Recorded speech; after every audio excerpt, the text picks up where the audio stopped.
Welcome to another week of virtual cardiovascular grand rounds. I'm going to go ahead and get started, even as we have a few people still joining, just because we have quite a bit to get through for today. So I want us to be able to listen to the fellows, listen to the faculty sum ups, and have some time to ask questions as well. As usual, if you want to ask questions or make a comment, you can use the chat function. You can also use the hand raise function, and we'll be moderating and be able to call on you to make a comment. Today we have very exciting fellows debate, and these have been wonderful so far. Today we're talking about the use of intra-aortic balloon pumps in cardiogenic shock. And we have Doctors Vanessa Obas and Bradley Kay, who will be debating today. So to introduce them, I'll have Dr. Shah, who's mentoring Dr. Obas, and Dr. Fowle, who's mentoring Dr. Kay, give a brief introduction. Yes, Steve, thank you. Good morning, everybody. It's my great pleasure to introduce Brad Kay. Brad is a fellow Midwesterner growing up in Michigan, the southeast corner of Michigan. Brad did his undergraduate work at UCLA, graduating from that school with a Bachelor of Science in Biochemistry. After undergraduate, Brad moved to the East Coast, where he attended medical school at Stony Brook University. And after medical school, returned to the great state of Michigan, where he was an intern and resident at the University of Michigan. While at University of Michigan, Brad began his interest in interventional cardiology with some research on the use of FFR in a Medicare population, which resulted in a first author publication. After Michigan, Brad then came to New Haven, where he's currently a second-year fellow, interested in interventional cardiology, and is involved in research looking at the utilization of MitraClip in a Medicare population. So Brad, welcome and good luck, and let's hear the evidence. Thank you for that warm introduction, Dr. Fowle, and thank you everyone for attending today's grand rounds, where Dr. Vanessa Obas and I will debate the use of intra-aortic balloon pumps in cardiogenic shock. Here's a brief outline for my portion of today's talk, to be followed by Dr. Obas. So let's start with a case of a 52-year-old man with hypertension, presenting with vague symptoms for a week, including chest pain. He's febrile to 101 Fahrenheit with a narrow pulse pressure saturating 94% on room air. He has hyponatremia, an AKI, and elevated liver enzymes with an elevated white count and troponin. His lactate significantly elevated as well. Exam shows an ill-appearing man with Ralls and skin modeling. His ECG shows inferior Q waves with inferior and lateral ST elevations and no reciprocal changes. His chest X-ray is read as unremarkable. A bedside echo shows a reduced ejection fraction with a dilated LV. Given his poor clinical status with ECG changes, he's taken for emergent heart catheterization. His right heart cath shows elevated filling pressures and a low cardiac output, and his left heart cath shows no obstructive coronary disease. So a balloon pump is placed and he's admitted to the MICU at SRC. So this is a good segue to talk about intra-aortic balloon pumps and their history. So balloon pumps were first described by Milopoulos in 1961. It's described as fairly similar in principle to modern day balloon pumps. He described it as catheter in a long, narrow latex tube that was inserted into the descending aorta of anesthetized dogs, rhythmically inflated with carbon dioxide through a pressure system, triggered by the ECG. He noted that it was possible to increase diastolic blood flow in the arterial system and lower end diastolic arterial pressure. Shortly thereafter, it found its way into humans, given its presumed favorable hemodynamics, and cardiologists haven't looked back since. The first known human use was in a 45-year-old man with hypotension post-MI just 6 years later, and now it's used for a range of clinical conditions, from complicated angioplasties to cardiogenic shock. Here's a nice video from Dr. Cal Shipley, who has made a career making medical graphics videos. Here you can see the balloon deflate during systole to decrease afterload and thereby increase cardiac output. And then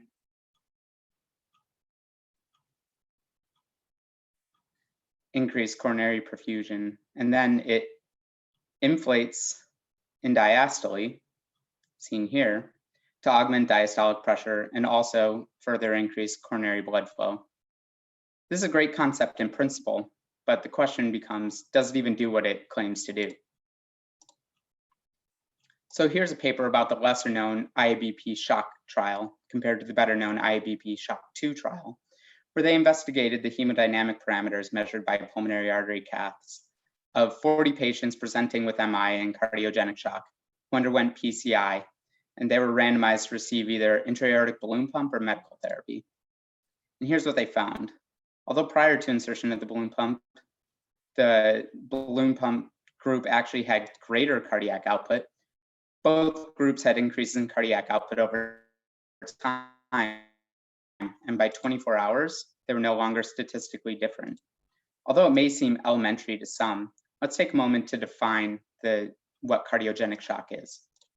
So in a review of cardiogenic shock, Van Diepen describes it as follows: acute cardiac hemodynamic instability, which may result from disorders that impair functions of the myocardium valves, conduction system, or pericardium, either in isolation or in combination, typically characterized by persistent hypotension unresponsive to volume replacement, and is accompanied by clinical features of end-organ hypoperfusion requiring intervention with pharmacologic or mechanical support.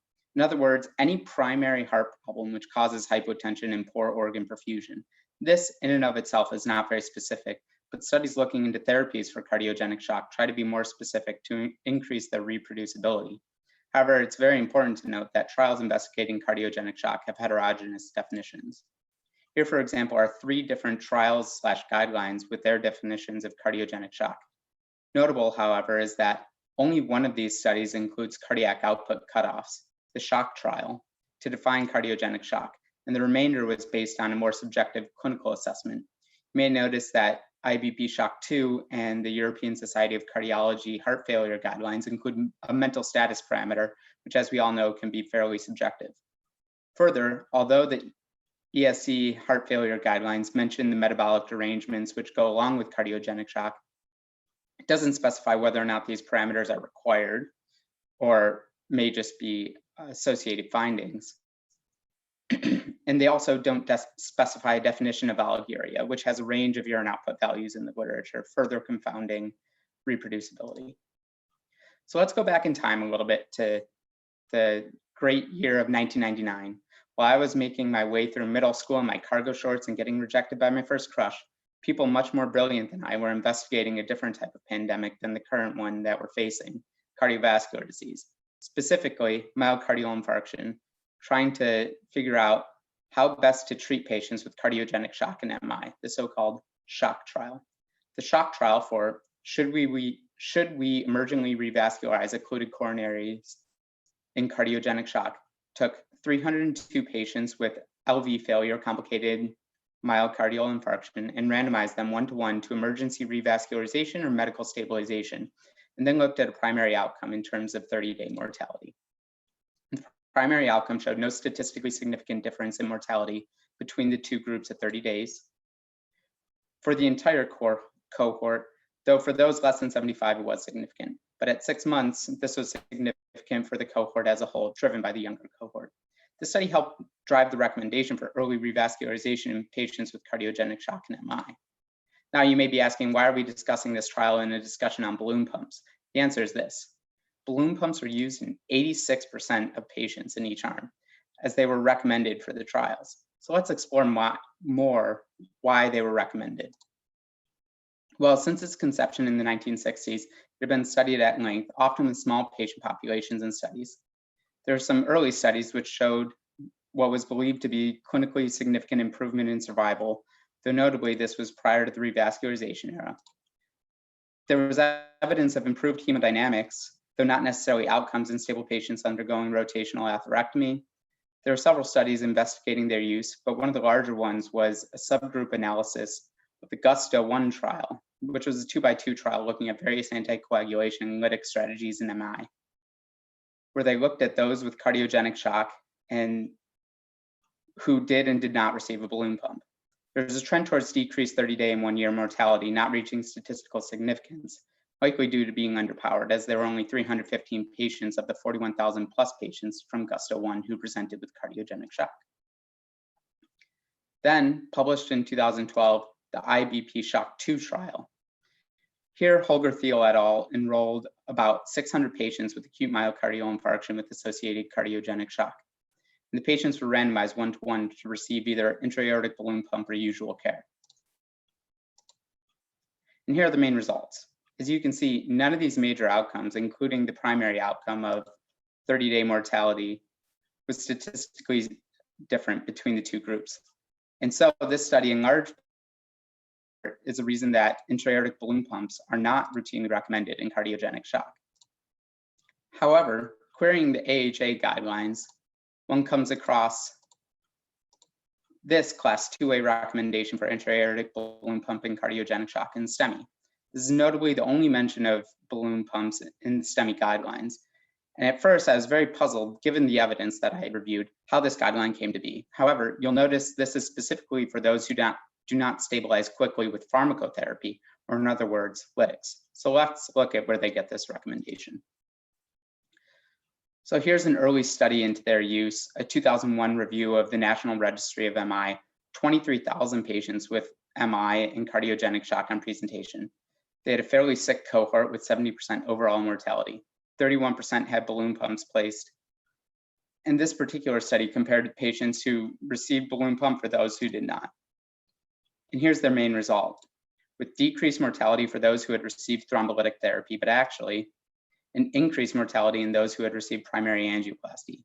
The odds ratio for mortality in the primary angioplasty group was 1.27 with a confidence interval of 1.07 to 1.50, meaning it reached statistical significance. Another relevant study was from the Shock trial registry. Basically, while enrolling for the 1999 Shock trial, patients who did not qualify were placed in the registry for further research. The registry had 856 patients whom they stratified by the presence or absence of lytics or balloon pump. Here's the breakdown of the non-randomized cohorts, with about a third receiving neither balloon pump or lytics, a third with balloon pump, and the remainder split amongst both or just thrombolytics.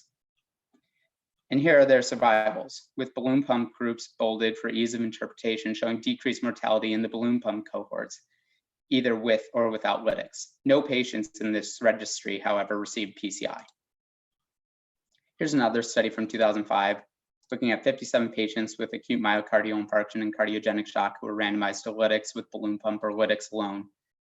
Note again that there's no PCI arm. Notably, they included cardiac output to define cardiogenic shock. As we discussed, not all of the trials have done that.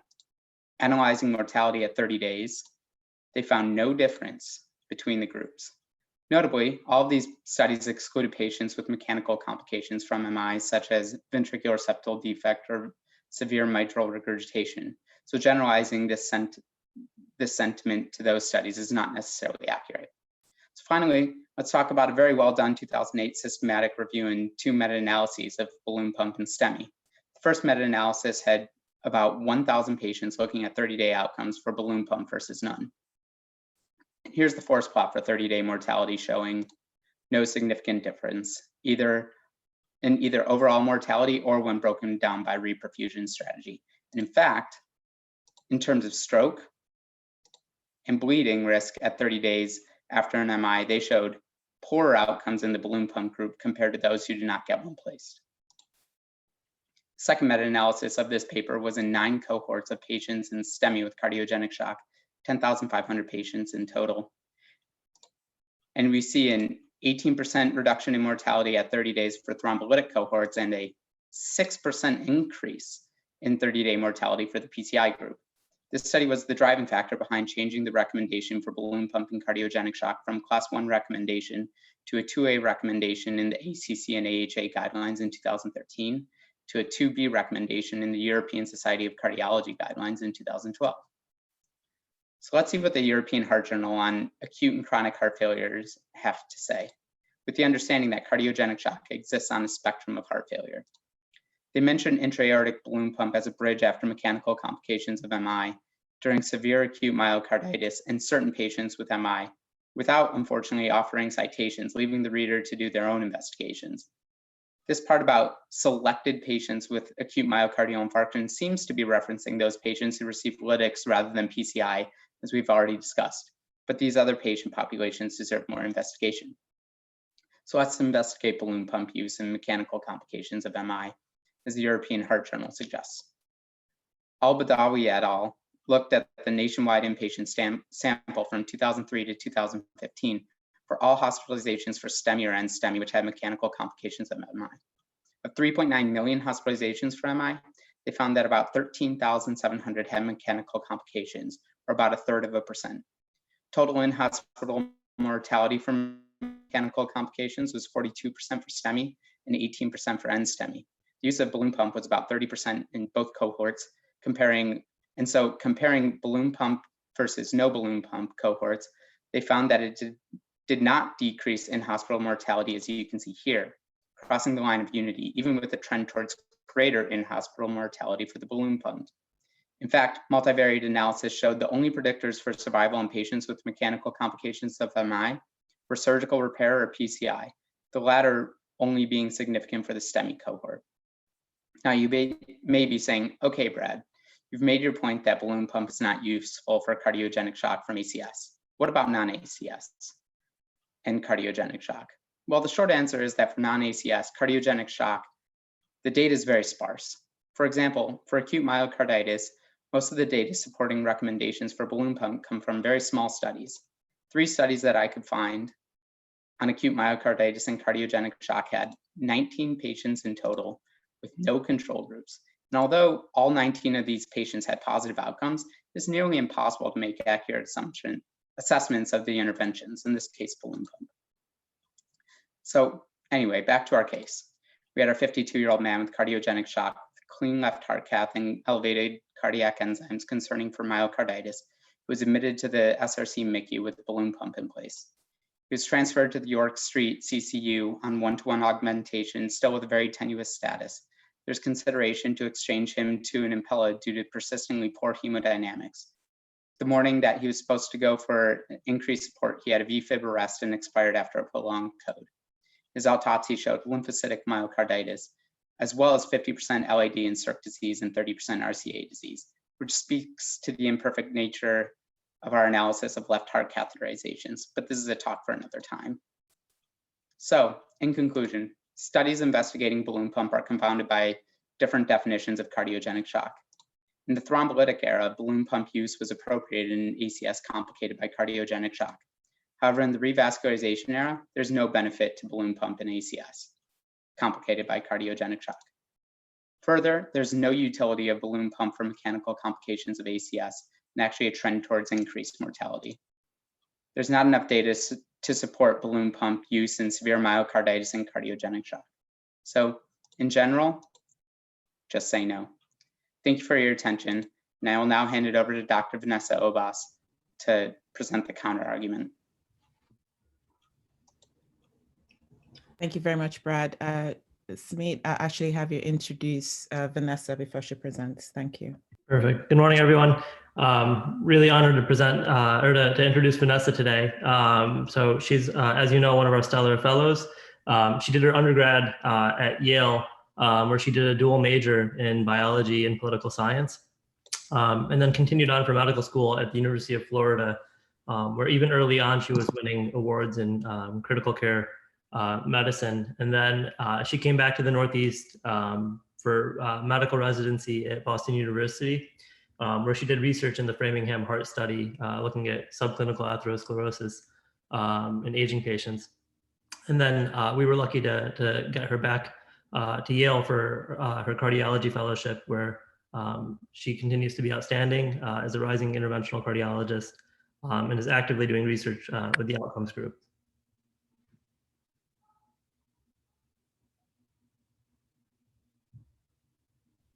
Thank you so much, Dr. Shaw, for that introduction.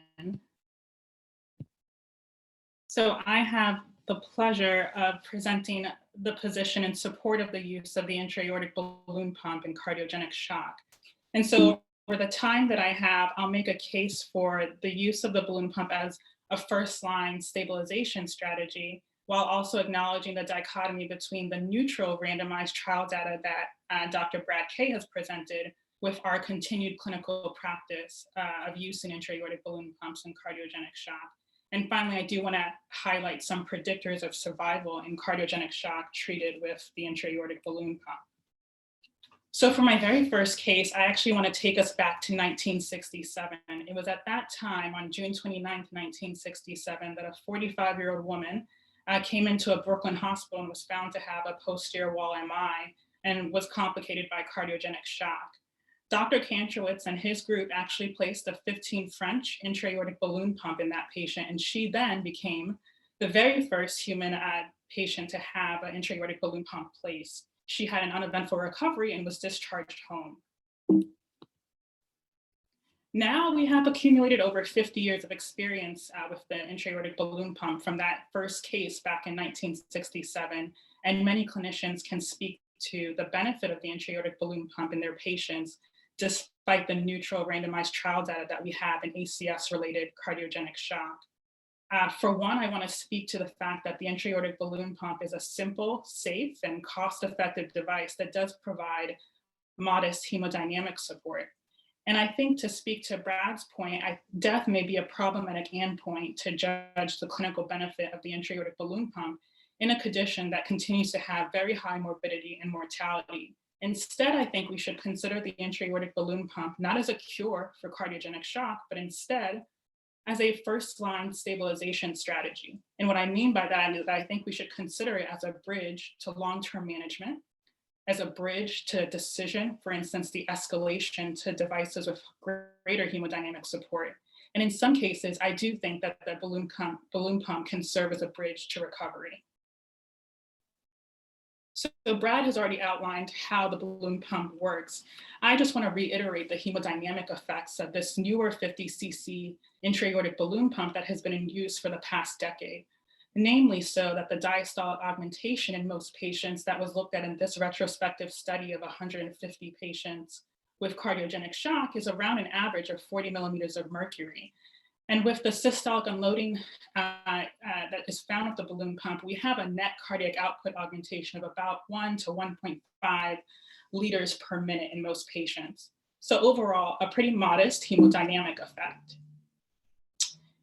And so with that in mind, I want to speak to the advantages of the balloon pump. So it offers this modest hemodynamic effect, but it's also no longer the 15 French device that was implanted back in 1967. Instead, we have an 8 French device that can really be placed by an experienced cardiologist in under 5 minutes. Not to mention the balloon pump is extremely cost effective and has a rather favorable safety profile. When we look at the landscape of mechanical circulatory support devices that are available, the intra-aortic balloon pump really has a much lower risk of limb ischemia and also lower episodes of hemolysis when compared to the alternates. And so what you gain with greater hemodynamic support with the other devices, you also have to take in mind the greater adverse effects that come with them. So now that I've provided a bit of background as to why I think that the intra-aortic balloon pump still has a special place among all of the devices that we have available today, I want to take us from 1967 to present day. And Brad has already mentioned the great evolution cardiology that has happened when it comes to ACS. But I still think there's a role for a balloon pump in ACS-related cardiogenic shock. So I want to take you through a few patients. So this 48-year-old had no known cardiac history. He was shoveling snow outside of his home when he experienced severe 9 out of 10 chest pain. His family called EMS, and this strip was obtained, and in the field, the cath lab was activated.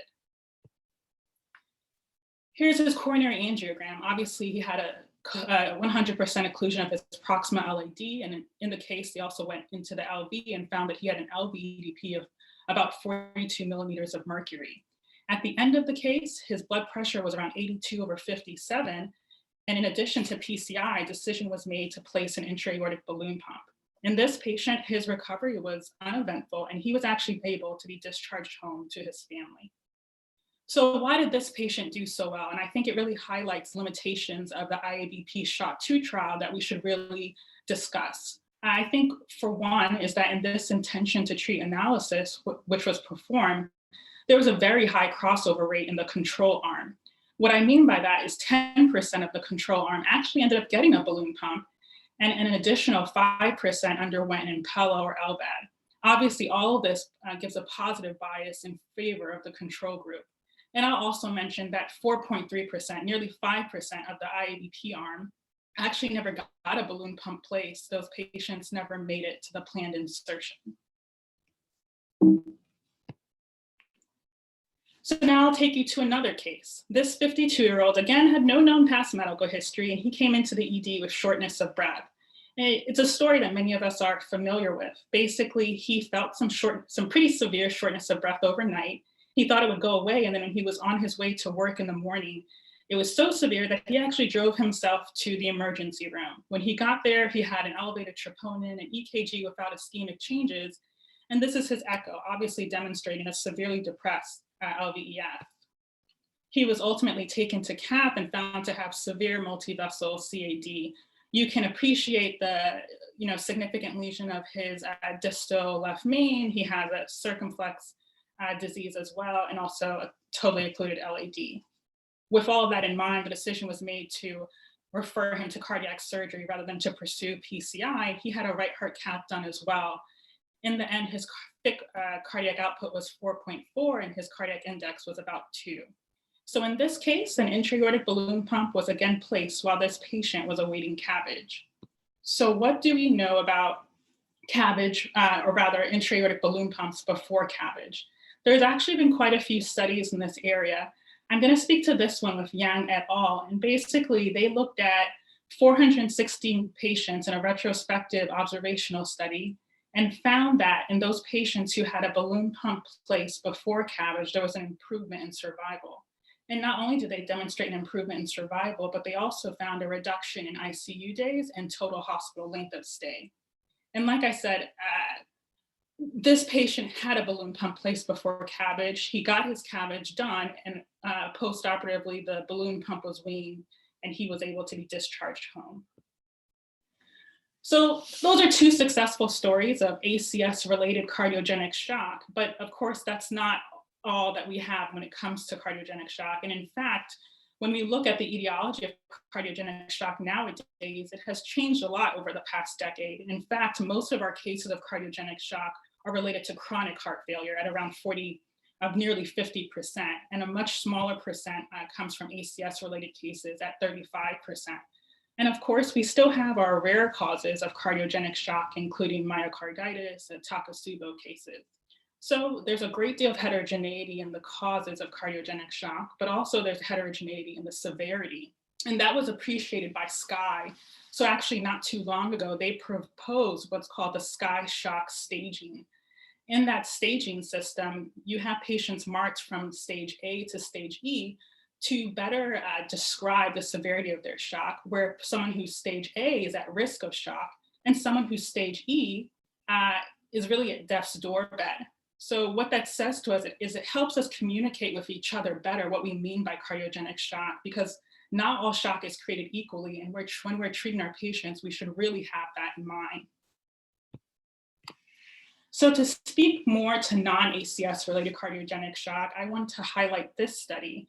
So Malik et al. Basically looked at patients with cardiogenic shock related to chronic heart failure and also cardiogenic shock related to acute MI. What they found was that actually those patients who had non-ACS related cardiogenic shock had a much more robust response to the intra-aortic balloon pump. In fact, they had a 5-fold greater cardiac output augmentation when compared to their counterparts.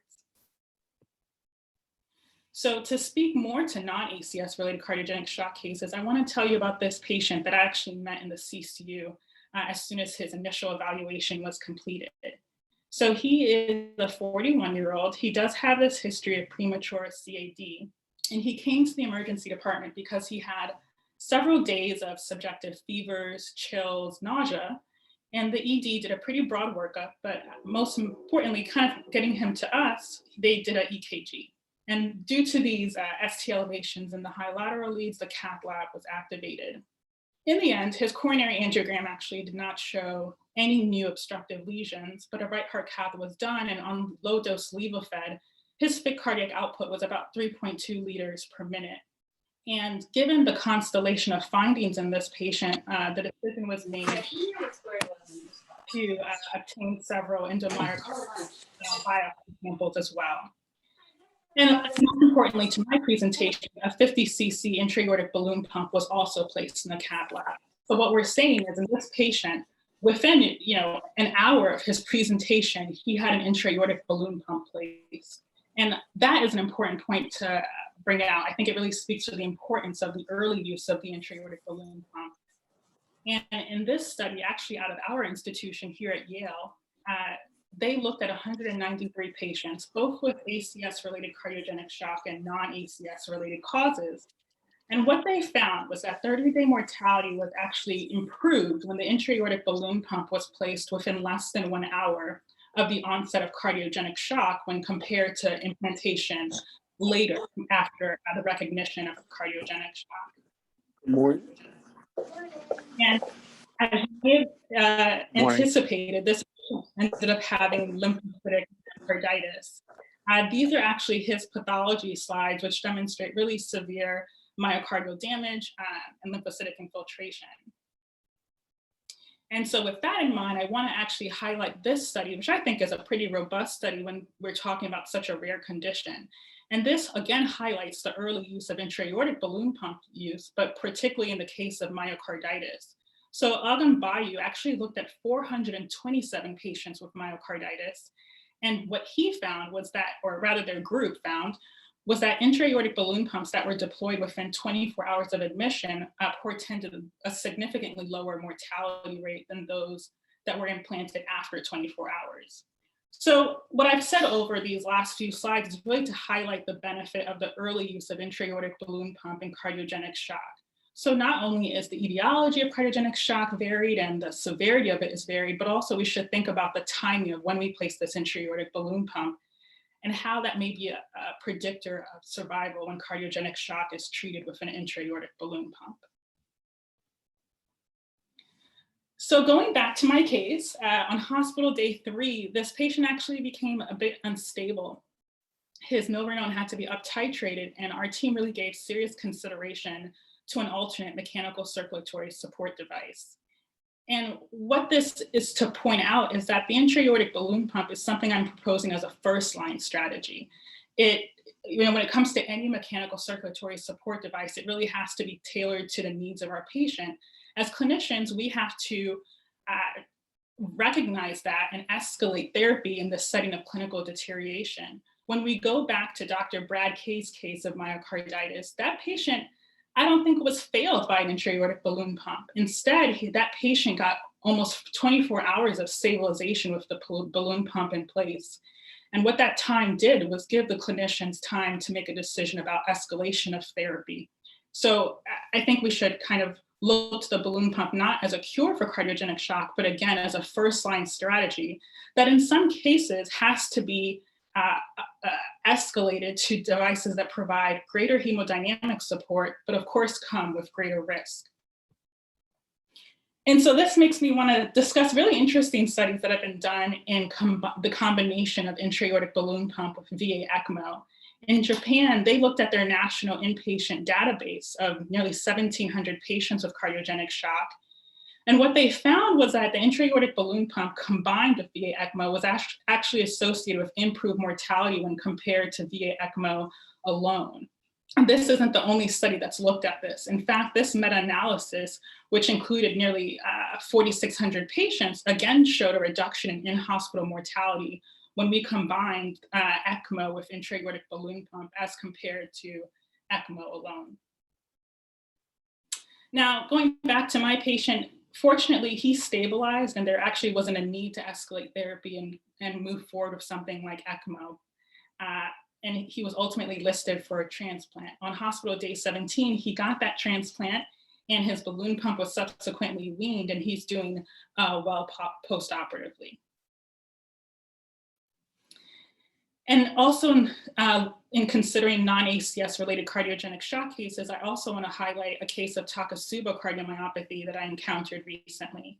So this woman is a fairly straightforward case of Takotsubo. She was 63, she had some non-specific symptoms, but ended up having a positive troponin that prompted an extensive cardiac workup. This echo was obtained, which is really a beautiful example of apical wall akinesis and suggestive of stress-induced cardiomyopathy. She went to cath, as you imagined, her coronaries were normal, but ultimately her fit cardiac output was 2.6 liters per minute, and the decision was made to place a balloon pump, and she was also started on milrinone.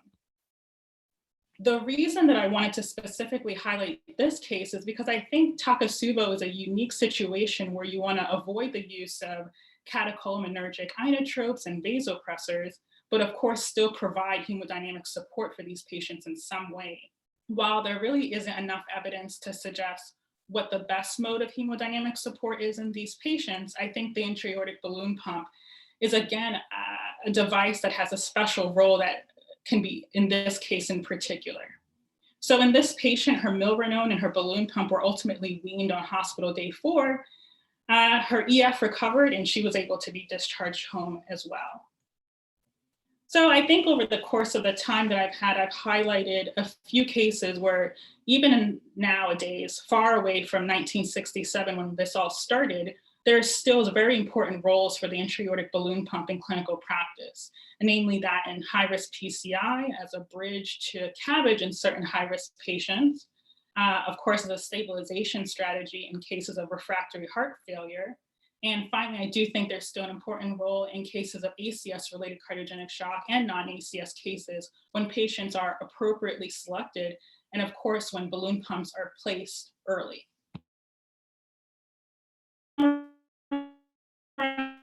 I think that the randomized trial data when it comes to ACS-related cardiogenic shock is quite neutral, but many clinicians, including myself, have experienced the benefit of the balloon pump in certain patients with cardiogenic shock.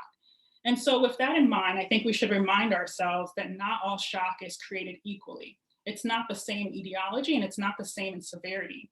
So when we come to our patients, we really should tailor our therapy for them to their hemodynamic needs. And I think in a lot of patients, the balloon pump still remains a very viable first-line strategy for hemodynamic support. I'm not at all proposing that the balloon pump is a panacea for all cases of cardiogenic shock. Instead, what I think it is a low-cost, safe device that really stands to benefit appropriately selected patients. And in some patients, the balloon pump really can serve as a very good first-line stabilization strategy. So what I hope you'll take from my talk is really to continue to consider the balloon pump in this day and age as a bridge to long-term management, as in the case of myocarditis that I mentioned, and also the case of the patient awaiting CABG. I think the balloon pump can also be considered as a bridge to decision, that decision that we have to constantly be thinking of whether or not our patient requires an escalation of hemodynamic support to something like the Impella or ECMO. And finally, I still do think that the intra-aortic balloon pump serves as a bridge to recovery in certain patients whose hemodynamic needs can be met with this device, which is both safe and also provides a modest hemodynamic support. So with all of that, I'd like to thank you all for your time. I especially want to thank my faculty mentor, Dr. Shaw, and of course, Dr. Pfau and Dr. Kay. These are my references.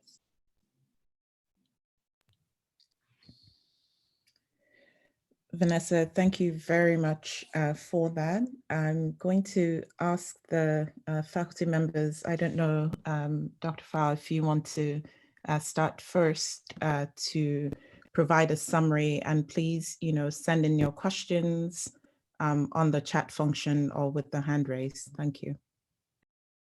Sure, I'll go first. First of all, I want to congratulate both Vanessa and Brad. I think they did a great job presenting their points of view with very clear slides and some good points on both sides. I think from my perspective, I'd like to reframe the discussion a little bit. If you look at all patients who are given the diagnosis of cardiogenic shock, the vast majority occurs in the setting of acute myocardial infarction, perhaps 80%. And since the shock trial in 1999, the mortality of that group of patients has been very stubbornly stuck at around 50%, no matter what we do.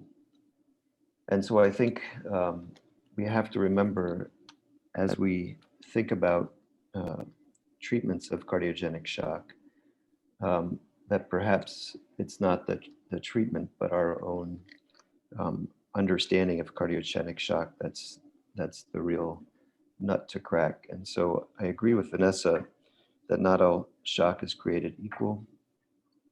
If you look at patients who present with cardiogenic shock in the setting of acute myocardial infarction, fully 50% will survive regardless of what treatment they receive. And perhaps 20 or 25% of the total group are beyond hope, kind of in the last stage of cardiogenic shock according to the SCAI classification, due to either the large amount of myocardium that's been lost or comorbidities or both. And so that group of patients really is not appropriate to study in terms of therapy.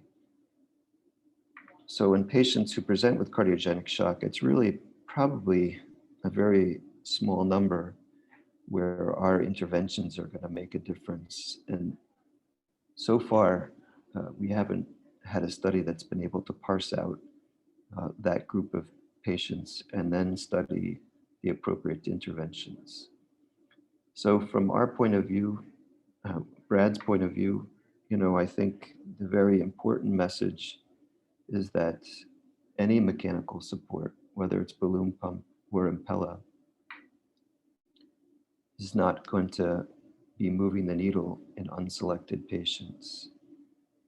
And to Vanessa's point, I think the key is to understand each patient, find those where an additional therapy may be helpful, and then apply that therapy and understand whether we make a difference. There's going to be further studies coming up in cardiogenic shock with mechanical circulatory support using Impella.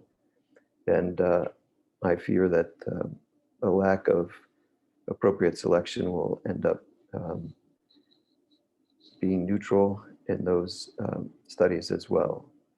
So congratulations to both you guys. I think your points are both valid, but I want to make the points strongly in support of Brad's point of view that these are not therapies that can be applied across the board in all patients with cardiogenic shock. And with that, I'll turn it over to Samit for his comments. Thank you. So I want to congratulate both Vanessa and Brad for giving excellent overviews and really great points from both sides. So, to summarize Vanessa's viewpoint of being in favor of balloon pumps as a first-line therapy in cardiogenic shock, I just wanted to make the statement that, no device has been shown to improve mortality in cardiogenic shock, which Dr. Pfau has said as well. So whether it's Impella or ECMO, there's no single device that is a cure. And so in terms of trying to pinpoint the right device for the right patient, as Vanessa said, timing is important. And then thinking about the devices that are available. So most cardiogenic shock presents to non-tertiary hospitals for its initial presentation. And so things like Impella and ECMO may not be available, where intra-aortic balloon pump is available in almost every catheterization laboratory in the United States. Balloon pumps are relatively cheap, can be inserted in minutes, and can be transported fairly easily as well. So it's not a perfect device by any means, but it is a very good device.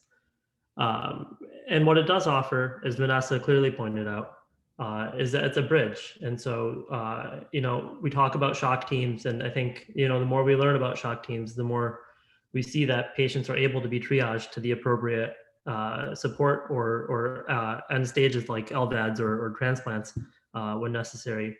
And so balloon pumps provide a window where patients can be evaluated in a multidisciplinary fashion and then offered the right treatment options. The clinical trial data, is rife with problems with such a mixed and heterogeneous population, but that doesn't mean that the therapy is inadequate. I'd like to draw the example of, the AFFIRM trial for atrial fibrillation. To say that there's no benefit to rhythm control for atrial fibrillation, I'd be laughed out of here by the electrophysiologists. And I think the same can be said for intra-aortic balloon pumps. It may not cure patients like the first case that Brad presented, where the patient had evidence of renal dysfunction, liver dysfunction on arrival, and then really survived 24 hours with the balloon pump, which may not have made any difference. But that patient already has organ dysfunction and organ damage, and so their projected mortality, regardless of the device, is greater than 50%. So, future trials would need to focus on improving patient selection. Dr. Fowle alluded to the DANGER trial, which is going to look at Impella with a fairly strict implantation protocol, implanted pre-PCI and maintained for 48 hours in very selected patients. But again, I think we're going to see that, cardiogenic shock is different in almost every patient. And it's going to be very challenging to show, a clinical benefit with any mechanical circulatory support device.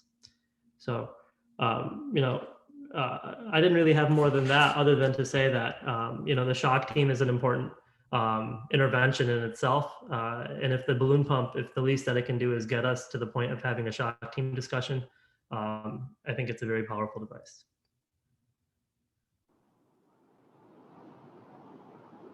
Thank you very much for that, Samit. And again, we're open for questions. I guess I'll start off with one question, and any one of you can pick it up.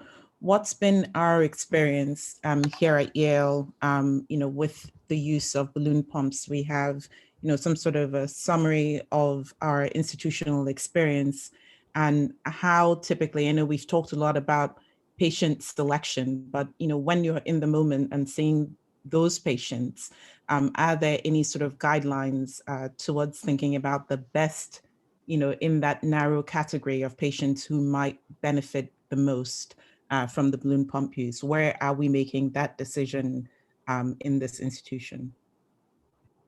I can start off with a quick answer there. I think that, as Samit and Vanessa both suggested, the balloon pump is quick, and it's a rapid way to stabilize the situation. I think one thing that we've been very fortunate here is to have the heart failure group very much take the lead in the concept of the shock team.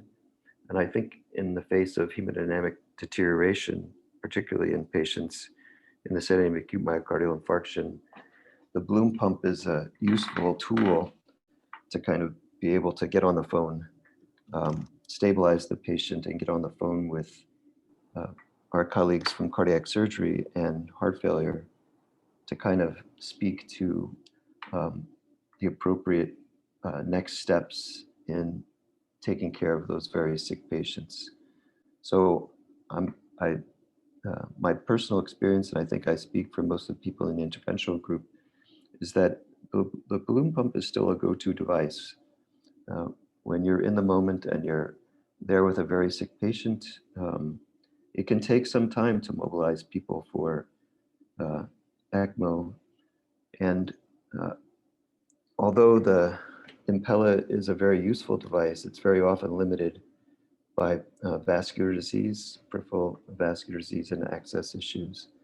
And under those circumstances, my own experience is probably half the people that you'd like to place an Impella in, you're restricted by the size of their ephemerals or peripheral vascular disease. And so I think a balloon pump is something you can put in almost anybody, regardless of vascular disease, and it can give a quick fix while we put our heads together with the shock team and see where to go next. Steve, it's John. Can you hear me? Yes.